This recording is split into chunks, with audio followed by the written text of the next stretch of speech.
জাগো বাহে তিস্তা বাঁচাই স্লোগানে তিস্তা নদী রক্ষা আন্দোলনের দ্বিতীয় দিন চলছে। প্রতিবাদী গণপদযাত্রা আর মরা নদীতে হাঁটু পানিতে প্ল্যাকার্ড প্রদর্শন করে হয়েছে প্রতিবাদ। তিস্তা পাড়ের ভুক্তভোগীদের দাবি, এবার তাদের বাঁচা মরার লড়াই। পানির হিস্সা আর মহাপরিকল্পনা বাস্তবায়নে দুর্ভাগ্যের অবসান শেষেই ঘরে ফিরবেন এবার। আলম হোসেনের ছবিতে লালমনিরহাট থেকে শফিকুল হকের রিপোর্ট। অধিকার আদায়ের গণপদযাত্রা, শিশু থেকে বৃদ্ধ, নারী কিংবা পুরুষ সবারই স্বতঃস্ফূর্ত অংশগ্রহণ। তিস্তা নদী রক্ষা আন্দোলনের ৪৮ ঘন্টা কর্মসূচির দ্বিতীয় দিনে লালমনিরহাটের তিস্তা ব্রিজ থেকে কাউনিয়া পর্যন্ত এই পদযাত্রার পথিক হয়েছেন তিস্তা পাড়ের হাজারো মানুষ।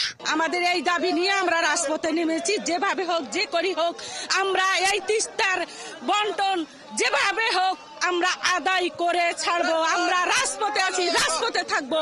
এই দাবিতে যদি আমাদের আন্দোলন সফল না হয়, আমার দাবি দাবা না মানা হয়, পরবর্তীতে লাগাতার এভাবেই পর্যায়ক্রমে আন্দোলন চলবে। নদীটা শাসন হলে আমাদের এখানের অনেক জমি, আবাদি জমি পেয়ে যাবো। বাড়ি ৫০০-৬০০ বছর ভাঙছে, যেমন ভেঙে নিয়েছে, সব নিয়েছে, সব গরিব। এখন আমরা দাবি করি পানি লাগে, তখন আমাদের পানি দেয় না। আর যখন পানি মনে করেন ভর্তি হয়ে যায়, তখন ওরা পানি দেয়, আবার টাবার আমাদের জনগণ নষ্ট হয়ে যায়। পদযাত্রায় অংশ নিয়ে তিস্তা নদী রক্ষা আন্দোলনের প্রধান সমন্বয়ক জানালেন, বাংলাদেশের মানুষের সাথে বন্ধুত্ব চাইলে ভারতকে পানির ন্যায্য হিস্সা দিতে হবে। পতিত সরকার আমাদের এই দাবির প্রতি কোনো তোয়াক্কা না করে নতজানু পররাষ্ট্রনীতির কারণে ভারতকে সব সুবিধা দিয়েছে। অসময়ে অনেক চুক্তি স্বাক্ষর হয়েছে। আমরা চাই ভারত বাংলাদেশের মানুষের সঙ্গে বন্ধুত্ব করুক।